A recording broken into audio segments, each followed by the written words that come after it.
I am James, burdened with glorious purpose to bring you a recap of this week's episode. What? That was last week's joke? Oh, okay.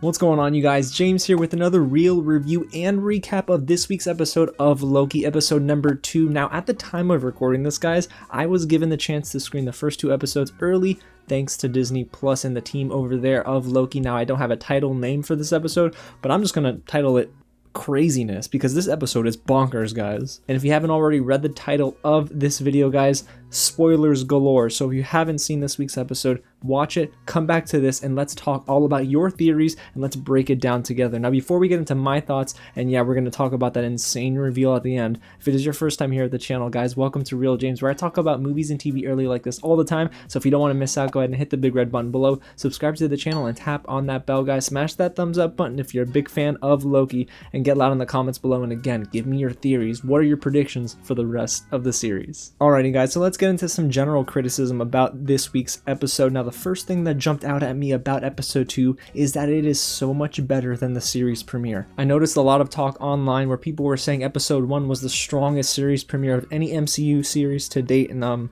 sorry, y'all, I guess we didn't watch the same thing, because WandaVision and The Falcon and the Winter Soldier were much better, I think, than that first episode. They were much more well paced, and I do think that the actual content was easier and more accessible just to fall into. Now, I still liked it, don't get me wrong, and you guys saw that in my review last week, but I do think that episode 2 provides more substance. There's a lot of Tom Hiddleston and Owen Wilson goodness, including Wunmi, Mosaku, and Gugu and Mbatha-Raw being completely awesome. No, we didn't really get Owen Wilson saying wow, but one day I think we'll get that in this series. Now, I do think that Loki and Agent Mobius have this amazing synergy together. The only thing is, if you guys were worried about there not being a lot of action in this episode, I think Marvel pretty much knows what they're doing by this point. So yeah, there was definitely a little bit more action here, and I liked it, but don't get me wrong, I still appreciate the conversations between Mobius and Loki. Honestly, everything in episode 2 felt more refined. There was a better pacing to it, and while I felt that there was some momentum lost towards the middle once again,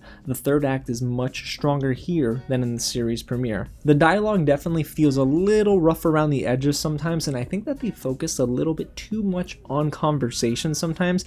And while I do think that, yes, getting to know our characters, developing their backgrounds, and the chemistry together between both Mobius and Loki, I don't know, sometimes they have to move on. I think a change of pace is definitely needed for Loki, and we're starting to get there, and that definitely starts with the action. The opening number alone in this episode, with I Need a Hero blaring in the background while the TVA is hunting this variant, was really fun. And of course, seeing the variant in action was amazing. Added a little bit of intrigue to that character too, a little mysterious, and of course I was definitely wondering, is it really Loki underneath that cloak and hood?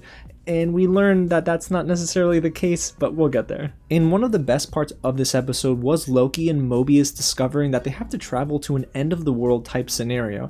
Now see, I expected them just to talk about it, so it was amazing, and it was such a great surprise when Loki and Mobius go to Pompeii right before the volcano of course erupts, and seeing Loki just act a fool, and of course throwing bread around, going to the cart, causing a lot of mayhem, and of course being a little mischievous, but nobody believed him and they thought he was just a crazy guy until everything he said actually came true. And another note I have leading up to that moment was just the spectacular composition by Natalie Holt. Her score, I know I said it in my episode 1 and 2 review, but her score here in this moment was tremendous. It was so immersive, and I do think it created such a beautiful atmosphere for this series. Honestly, Natalie Holt is one of those composers that to me is going to continue to be on my radar. She's way up there for me right now, and I'll be honest, guys, among the compositions we've heard in WandaVision, The Falcon and the Winter Soldier, and now Loki, I think hers is the strongest. Now, even though, yes, Mobius and Loki do have those conversations that last a little too long, I'm a big fan of the writing in these moments where they do break down Loki's ego. I love the fact that they're like, Loki, we don't care that you have this overinflated sense of self-importance.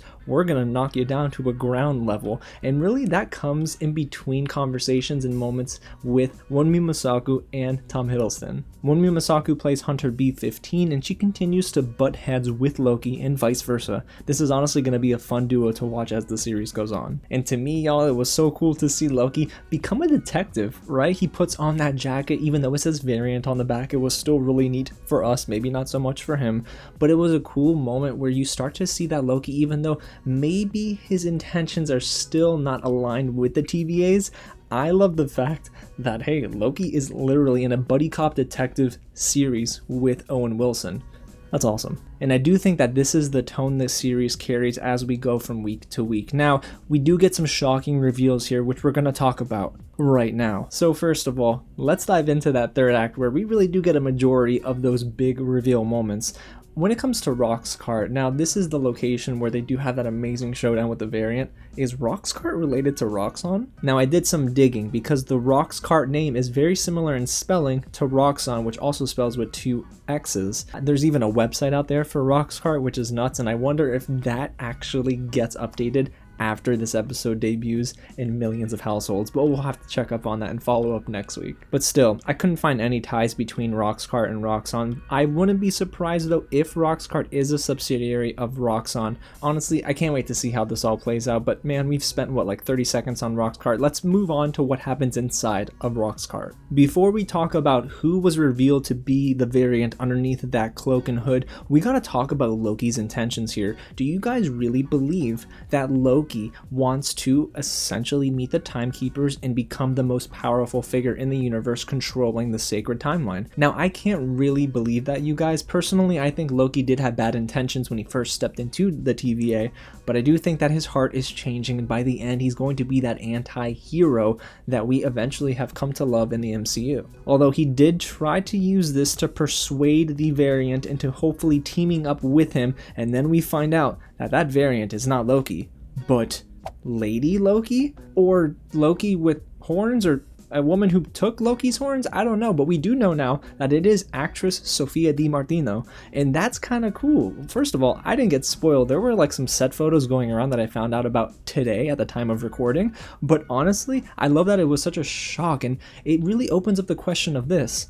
Is this lady Lady Loki? Now, honestly guys, I don't know much about Lady Loki in the comics, but this could definitely be a possibility since, as we know, there are multiple timelines and the multiverse has been confirmed in episode 1 of Loki. So my prediction is that this is definitely Lady Loki. Now, do I think that they call her Lady Loki? Maybe not, but I mean guys, it's right there. The comparison is right there. And I loved how right before this moment we saw Lady Loki in action. This variant was charming everyone in the supermarket to try and take down Loki and stop the TVA from unraveling the plans of this variant.